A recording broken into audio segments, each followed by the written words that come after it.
अस्सलाम वालेकुम नाजरीन। आज हम रूस यूक्रेन जंग अमेरिका यूरोप कुरान और हदीस की रोशनी में देखेंगे। सूरह अल माइदा की आयत नंबर 82 है, जिसका तर्जमा कुछ यूँ है: तू सब लोगों से ज़्यादा मुसलमानों का दुश्मन यहूदियों और मुशरिकों को पाएगा, और तू सबसे नज़दीक मोहब्बत या दोस्ती में मुसलमानों से उन लोगों को पाएगा जो कहते हैं कि हम निसारा हैं।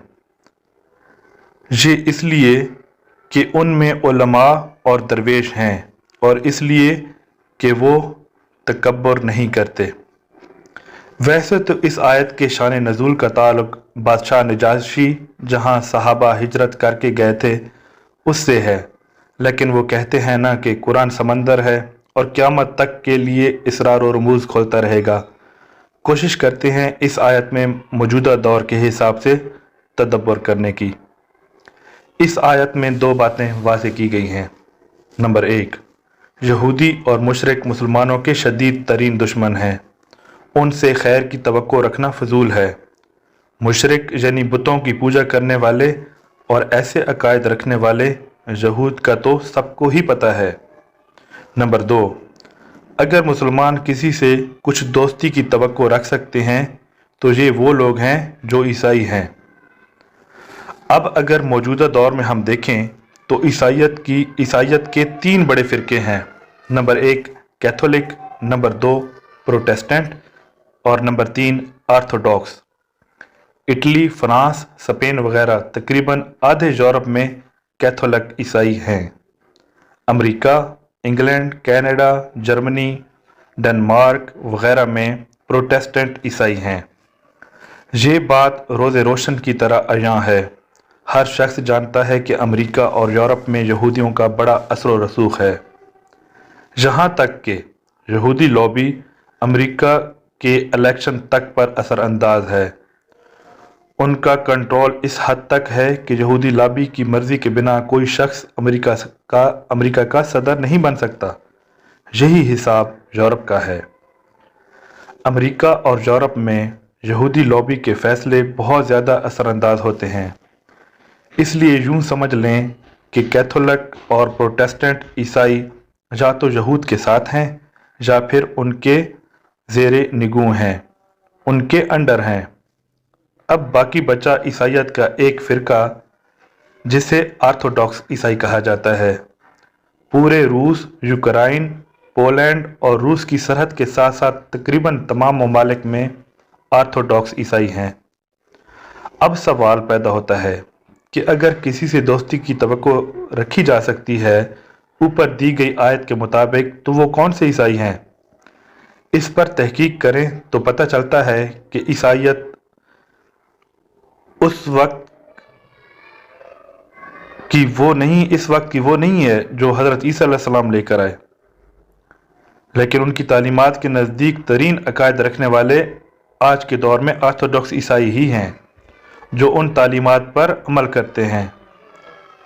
जो वो तो नहीं जो हज़रत ईसा अलैहिस्सलाम लेकर आए, लेकिन प्रोटेस्टेंट और कैथोलिक की निस्बत हज़रत ईसा अलैहिस्सलाम की तालीमात के ज़्यादा करीब हैं।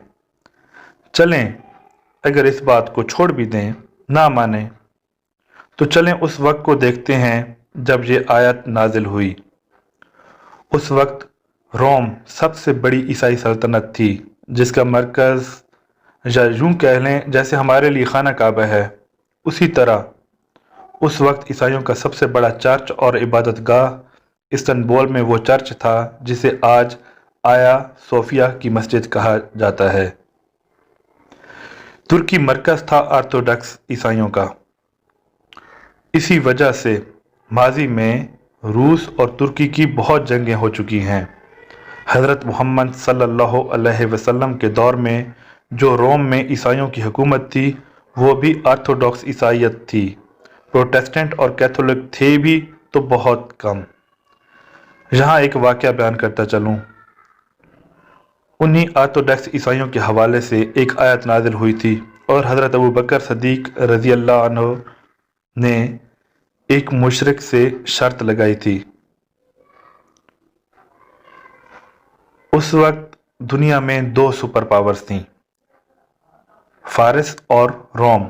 फारस वाले मजूसी थे, आग की पूजा करते थे, जबकि रोमी ईसाई। कुफार मक्का फारस की हिमायत करते थे, तो क्यों? उसकी दो वजूहात थीं। नंबर एक, वो आग की पूजा करते थे जो कि कुफार मक्का के मज़हब के करीब था। दूसरा, नजाशी बादशाह भी ईसाई था और रोम की हिमायत करता था, और उसने मुसलमानों को पनाह दी, कुफार मक्का की दरख्वास्त ठुकरा दी।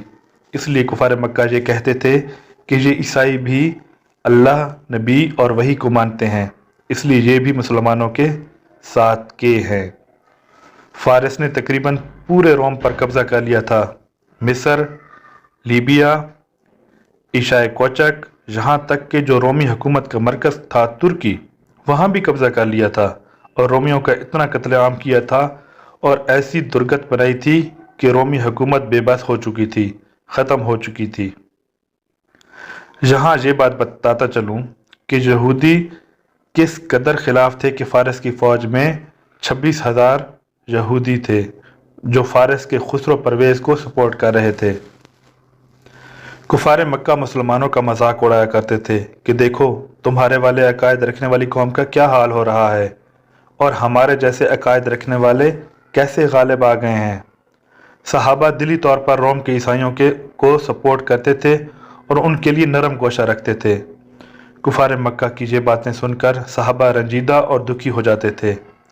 उस वक्त अल्लाह ताला ने वो सूरत नाज़िल की जिसका नाम ही अल्लाह ने रोम पर रख दिया था, सूरह रोम, जिसका आगाज़ ही अल्लाह ताला ने ऐसे किया, अलिफ लाम मीम। रोमी मगलूब हो गए करीब तरीन ज़मीन में, और वो अपने मगलूब होने के अनकरीब गालिब होंगे। चंद सालों में अल्लाह ही के लिए बेख्तियार, पहले भी और बाद में भी, और इसी गलबे के दिन मोमिन खुश होंगे। अल्लाह की मदद से वो मदद देता है जिसे चाहता है, और वो है निहायत गालिब, बहुत रहम करने वाला। ये सूरह रोम की आयत नंबर 1 से आयत नंबर 5 तक का तर्जमा था। ये अल्लाह ताला की पेशन गोई थी कि रोमी जबकि बिल्कुल ख़ात्मे के करीब थे, उस वक्त ये पेशन गोई हुई। सहाबा ये सुनकर खुश हो गए, लेकिन कुफार मक्का हंसते और मजाक उड़ाने लगे कि भला ऐसे कैसे हो सकता है, सब इलाके फ़ारस के खुसरो परवेज़ के पास जा चुके हैं। इसी बात पर अबी बिन खलफ ने हज़रत अबू बकर सदीक से शर्त लगाने का कहा कि और शर्त लगाते हैं कि अगर ऐसा हुआ तो 10 ऊँट मैं तुम्हें दूंगा।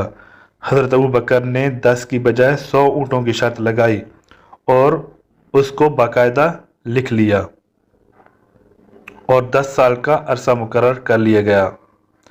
हैरत अंगेज़ तौर पर 9 साल बाद ही रोमी अचानक उठे और यके बाद दीगरे फ़ारस को शिकस्त देते चले गए। खुसरो परवेज़ अपने ही बेटे के हाथों कत्ल हो गया। उस वक्त अबी बिन खलफ मर चुका था, इसलिए उसके कबीले ने हज़रत अबू बकर सदीक को 100 ऊँट दिए, जिसे बाद में जुआ हराम होने के हुक्म की वजह से हज़रत अबू बकर सदीक ने सदका कर दिया। अब ये सारी सूरत हाल है।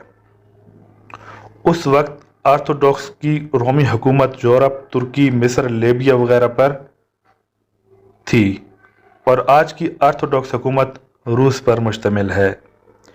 मौजूदा ईसाइयत हालात और माजी को उठाकर देखें तो यही बात नज़र आती है कि आर्थोडॉक्स ईसाई ही वो हैं जिनसे दोस्ती की तवक्को रखी जा सकती है।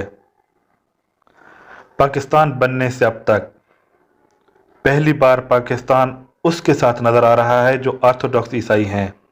ये तारीख़ ने बार बार साबित किया है अमेरिका सिर्फ मतलब परस्त और धोखेबाज है, क्योंकि उनके सर पर या उनके साथ यहूदी हैं।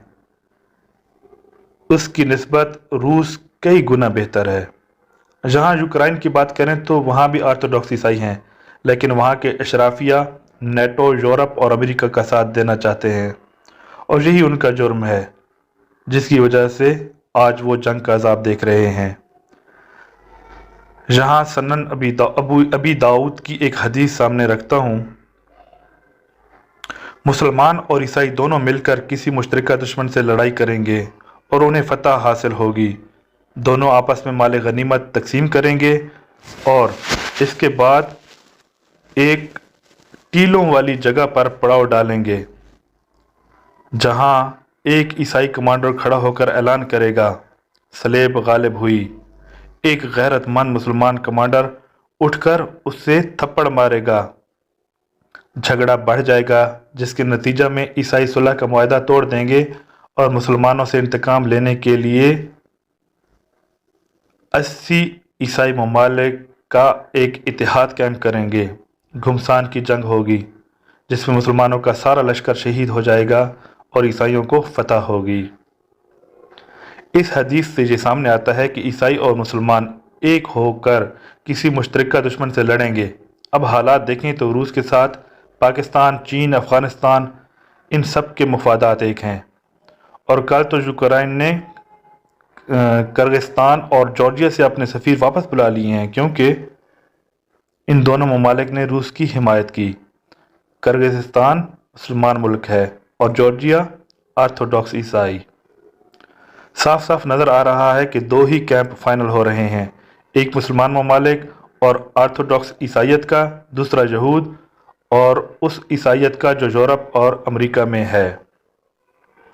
अरब ममालिक को तो छोड़ ही दें, क्योंकि वो पहले ही अमेरिका यूरोप के ज़ेरे निगूं हो चुके हैं।